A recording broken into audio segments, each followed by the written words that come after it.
അപ്പോൾ പ്രിയപ്പെട്ടവരെ, സമയം 8 മണി കഴിഞ്ഞ് 34 മിനിറ്റ്. നമുക്കിനി മറ്റൊരു കാഴ്ചയിലേക്ക് പോകാം.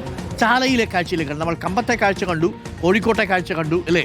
മലയാളികൾ നാളെ വിഷു ആഘോഷിക്കാൻ ഒരുങ്ങുമ്പോൾ തലസ്ഥാന നഗരിയിൽ ഒരുക്കങ്ങൾ എന്തായെന്നാണ് നമ്മൾ നോക്കുന്നത്. ചാല മാർക്കറ്റിൽ നിന്ന് MG പ്രതീഷ് കൂടി നമുക്കൊപ്പം ചേരുന്നു.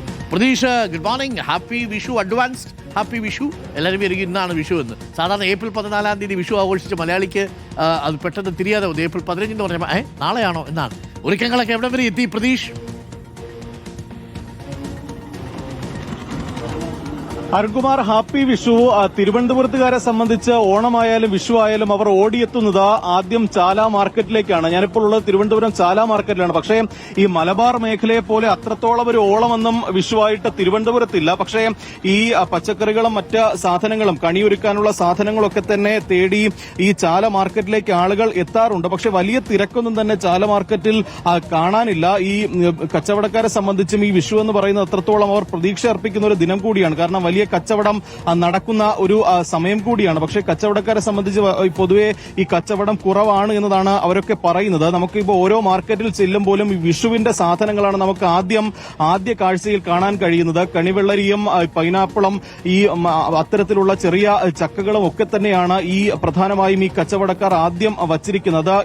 ഈ വിഷുവിനായി സാധനം വാങ്ങാൻ എത്തുന്നവർക്ക് അത് എളുപ്പം വാങ്ങി മടങ്ങുന്നതിന് വേണ്ടിയുള്ള സൗകര്യങ്ങളൊക്കെ തന്നെ ഒരുക്കിയിട്ടുണ്ട്. പക്ഷേ ഈ വലിയ തിരക്കൊന്നും തന്നെ ചാല മാർക്കറ്റിൽ കാണാനില്ല. അമ്മ, എങ്ങനെയുണ്ട്? തിരക്കുണ്ടോ ഇപ്പോ? തിരക്കില്ല മക്കളെ, നിങ്ങൾ കാണാല്ലേ, ഇത് ഇവിടെ ആളെ ഇല്ല. ഇനി ആരെങ്കിലും വന്നാലേ ഉള്ളൂ.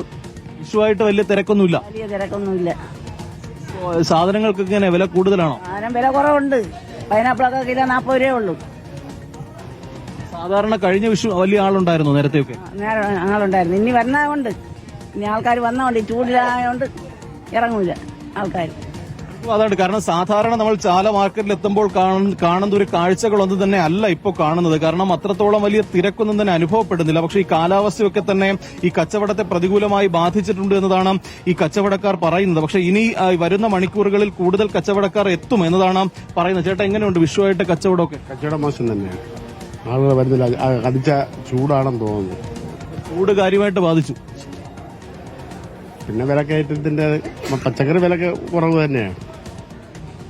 അറിവ് അതാണ്. ഈ കാലാവസ്ഥയൊക്കെ തന്നെ ആളുകളെ വരവിനെ സ്വാധീനിച്ചിട്ടുണ്ട് എന്നതാണ് കച്ചവടക്കാർ പറയുന്നത്. പക്ഷേ ഈ സാധാരണ ഈ തലേദിവസം ഒക്കെയാണ് കൂടുതലും ആളുകൾ ഈ മാർക്കറ്റിലേക്ക് എത്തുന്നത്. അതുകൊണ്ട് തന്നെ ഇന്ന് വൈകിട്ടോട് കൂടി തന്നെ കൂടുതൽ ആൾക്കാർ ഈ ചാല മാർക്കറ്റിലൊക്കെ എത്തും എന്നതാണ് കച്ചവടക്കാരും പ്രതീക്ഷിക്കുന്നത്. പലയിടങ്ങളിലും ഈ വിഷു വിപണി സജീവമായിട്ടുണ്ട്. ഈ മാർക്കറ്റിന് പുറമെ സപ്ലൈകോയുടെ വിഷു വിപണിയുണ്ട്. മാത്രമല്ല ഈ വഴിയോരത്ത് ഉൾപ്പെടെ ഇത്തരത്തിൽ കണി ഒരുക്കുന്നതിനുള്ള സാധനങ്ങളൊക്കെ ഒരുക്കി നിരവധി ചെറുകിട കച്ചവടക്കാരുണ്ട്. അങ്ങനെ തിരുവനന്തപുരവും മലബാറിനോളം അത്രയും ഇല്ലെങ്കിൽ പോലും വിഷുവിനെ വരവേൽക്കാൻ ഒരുങ്ങിക്കഴിഞ്ഞു.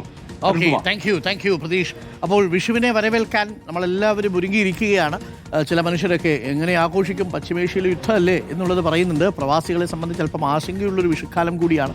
എങ്കിലും ഉള്ളത് വെച്ച് നമുക്ക് കണിയൊക്കെ ഒരുക്കി ഗംഭീരമായി വിഷു കുഞ്ഞുങ്ങളെയൊക്കെ ഒന്ന് കാണിച്ച് വിഷുവിൻ്റെ കൈനീട്ടമൊക്കെ കൊടുത്ത് അവരെ ഒരുമിച്ചിരുത്തി ഭക്ഷണമൊക്കെ കഴിച്ച് മുന്നോട്ട് പോകാം എന്നുള്ളതാണ്. വീണ്ടും കിട്ടുന്ന ചെറിയ ഇത്തരം അവസരങ്ങളേ ഉള്ളൂ ഒരുമിച്ചിരിക്കാനും സന്തോഷിക്കാനും. അതൊന്നും നമ്മൾ പാഴാക്കണമെന്നില്ല.